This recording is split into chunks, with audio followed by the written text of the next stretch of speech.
à l'occasion de cette importante rencontre. Tout d'abord, bien sûr, il a été admis que la question de la santé est l'une des priorités des Marocains. Bien que d'autres secteurs connaissent des dynamiques positives dans notre pays, celle que connaît le secteur de la santé, dans le cadre du projet royal sur la couverture sociale, est encore plus intense et plus encadrée. Le secrétaire général a évoqué deux caractéristiques justement de cette dynamique sanitaire. Tout d'abord, le fait qu'il dispose d'une feuille de route et également parce qu'il est encadré par une loi cadre qui garantit la continuité. Il s'inscrit également dans le cadre d'une véritable démarche projet avec des objectifs, des moyens et des délais. Et c'est également un écosystème qui devrait évoluer avec ses différentes composantes dans une logique de concordance et de complémentarité. Dans une logique de démarche systémique qui cadre parfaitement avec le choix de l'Alliance des économistes istiqlaliens, mais avec les autres alliances, de placer le thème dans la posture économique de la santé. Les panélistes se sont attaqués à l'état des lieux de la mise en œuvre des piliers de la réforme du système national de la santé, qui sont la mise en place des instances de gouvernance, la poursuite du développement des infrastructures, la digitalisation du secteur, ainsi que l'augmentation des effectifs des professionnels de la santé. Dans l'ère des priorités stratégiques du pays, d'autres axes ont été abordés par les panélistes. Il s'agit notamment de la question de la souveraineté sanitaire, grâce au renforcement des secteurs industriels de santé, à savoir la production des médicaments, d'équipements médicaux et de vaccins, mais également la question de la recherche-développement. La soutenabilité du système et celle de la préservation de l'hôpital public, qui devrait rester un pilier de la politique sanitaire et l'un des symboles de l'État social, ont été parmi les préoccupations des panélistes. Les interventions ont été riches en informations et en analyses.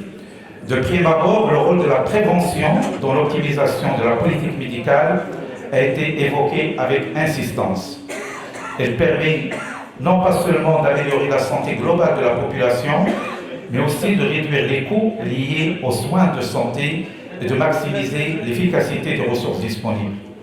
Pour le professeur Al-Zadi, le budget et les moyens accordés à la politique de prévention, estimée aujourd'hui à 9% du budget, la santé devrait être augmentée pour plus de rationalisation de notre politique santé. 40% est avancé, en fait, comme on parle la part des dépenses de santé qui peuvent être économisées grâce à une bonne politique de prévention. Par ailleurs, plusieurs axes ont été abordés avec trois dimensions: l'état d'avancement, le constat et l'analyse des réalisations. Et enfin, des recommandations.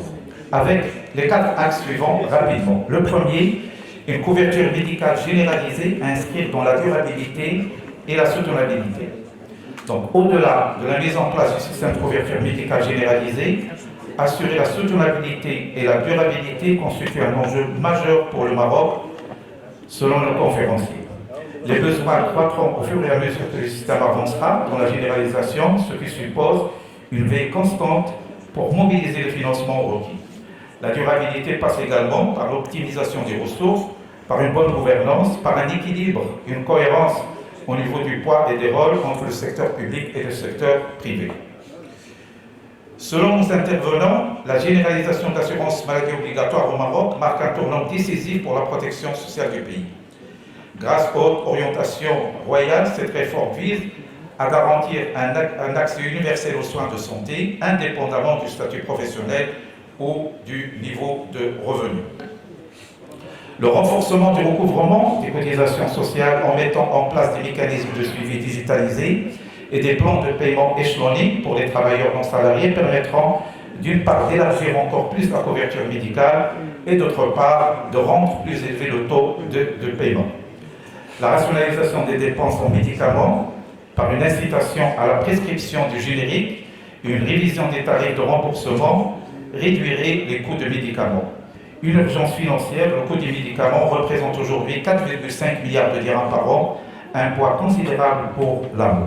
Comme recommandation, revoir la référence des prix pour éviter un coût surévalué, encourager l'utilisation des médicaments génériques. En fait, la part de 40% du marché a été évoquée, sachant que le taux est de 60 à 80% dans les pays développés. Et puis, autoriser les pharmaciens à substituer les médicaments de marque par des génériques moins chers.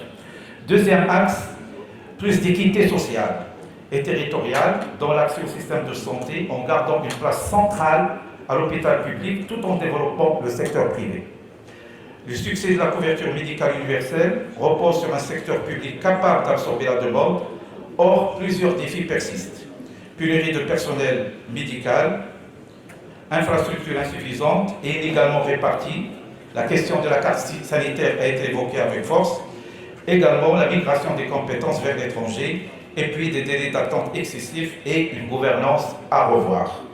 Le défi, amélioration de l'offre sanitaire hospitalière publique par une augmentation des effectifs médicaux, une modernisation des infrastructures et une meilleure répartition des services entre les régions.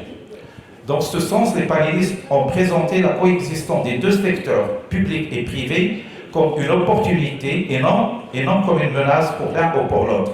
Ils devraient être davantage complémentaires qu'aux concurrents. Cela passe par une coordination et une synergie. Ces synergies passent notamment par la digitalisation, qui a été une fois appelée gouvernance digitale et une fois transformation digitale. L'essentiel, c'est que le digital devrait être très présent, aussi bien sur le plan intra, par secteur, mais également intersecteur, pour plus d'interopérabilité et pour plus de mutualisation des moyens et des ressources.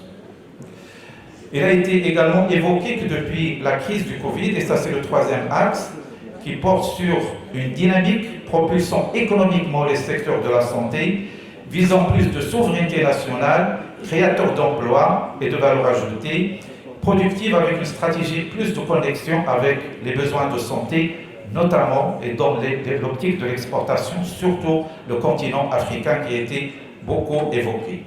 Depuis la crise du Covid, l'économie de la vie, et donc Monsieur le ministre Semzo l'a évoqué parce que nous sommes devant un secteur particulier, et la notion de l'économie de la vie a pris une ampleur après le Covid parce que le côté sanitaire et le côté alimentaire se sont érigés comme des priorités stratégiques pour les pays.